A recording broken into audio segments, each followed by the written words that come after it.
என் மகனு தத்து கொடுத்துட்டோம் அப்படின்னு சொல்லி குடும்பத்தை விட அவங்க தான் பெருசுன்னு சொல்லிட்டாருன்னு எஸ்ஏசி அவரு உருக்கமா கலங்கி ஒரு வீடியோவை பதிவிட்டிருக்காராம். சினிமாவில இருந்து முழுமையா விலகி விஜய் அவர் அரசியலுக்கு வந்துட்டாரு. அரசியல்ல இப்ப அவரோட வேலைகள்ல தீவிரமா கவனம் செலுத்திக்கிட்டு இருக்காரு. எம்ஜிஆர் அவருக்கு அடுத்தபடியா கண்டிப்பா தானும் முதல் முறையா தேர்தல்ல போட்டியிடுறப்ப தமிழகத்துல ஆட்சியை கைப்பற்றுவேன்னு நம்பிக்கையோடு சொல்லிக்கிட்டு இருக்காரு. தமிழகம் முழுக்க 233 தொகுதியில வேட்பாளர்களை நிறுத்தி இருக்க விஜய் அவரு எடப்பாடி தொகுதியில மட்டும் சுயேட்சை வேட்பாளருக்கு தன் ஆதரவு தெரிவிச்சிருக்காரு. இதற்கிடையில் நடிகர் விஜய் சூறாவளி பிரச்சாரம் மேற்கொண்டு வரும் விசில் சின்னத்துக்கு வாக்களிக்குமாறு மக்கள் கிட்ட கேட்டுக்கிட்டு இருக்காரு.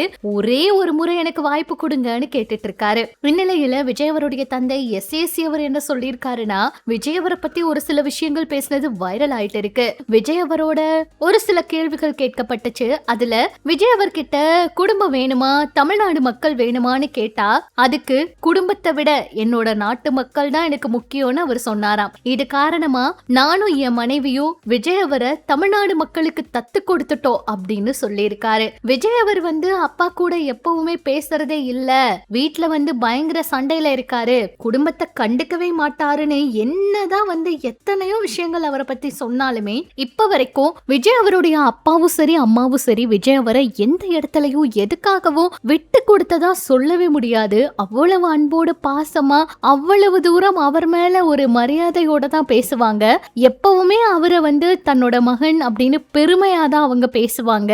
என் மகன் இதை விட எங்களுக்கு வேற என்ன பெருமை சேர்க்கணும் அப்படின்னு எல்லாம் கூட சொல்லுவாங்க. அது மட்டும் இல்லாம இதுக்கு முன்னாடியே பல முறை பிரச்சனை வந்திருக்கு. அப்ப கூட விஜய் அவருடைய அப்பா நிறைய விஷயங்கள் சொல்லியிருக்காரு. ஆனா விஜய் அவரை எங்கேயுமே விட்டு கொடுத்ததில்ல. குடும்பத்துக்குள்ள 1000 சண்டை இருக்கும் அப்படின்னாலும் விஜய் அவரு ரொம்ப நல்ல மனிதர், என்னோட மகன் நல்லா வரணும் அப்படிங்கறதா அவரோட ஆசையாவே இருந்துட்டு இருக்கு. விஜய் அவருக்கு நிறைய ரசிகர்கள் இந்த கொஞ்ச நாள்ல, அதுவும் இப்ப தமிழ் சினிமாவில ரொம்பவே முன்னணி நடிகரா இருந்தாரு.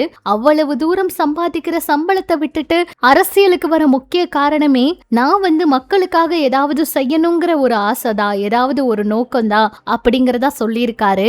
எனக்கு எந்த பணமும் வேண்டாம், எந்த படமும் வேண்டாம், நான் மக்களுக்காக களத்துல இறங்கி வேலை செய்யணும் அப்படிங்கறதா என்னோட கனவுன்னு விஜய் அவர் எடுத்திருக்க இந்த முடிவை பத்தி நீங்க என்ன நினைக்கிறீங்க? வர தேர்தல்ல விஜய் அவருடைய வாக்கு, அதுவும் வெற்றி எப்படி இருக்குன்னு உங்களோட கருத்து என்னவோ அதை சொல்லுங்க. நிறைய பேர் விஜய் அவருக்கு ஒரு சில இடங்கள் கிடைக்கிறதே பெருசு, ஒரு 2 இடத்துல ஜெயிக்கிறதே பெருசு நல்லா சொல்லிட்டு இருக்காங்கல்ல. அதை பற்றி உங்களோட கருத்துக்களை சொல்லுங்க. இன்னும் இது போல நிறைய அரசியல் தகவல், சினிமா தகவலை தெரிஞ்சுக்க நம்ம சேனல் கூட இணைஞ்சிருக்கு.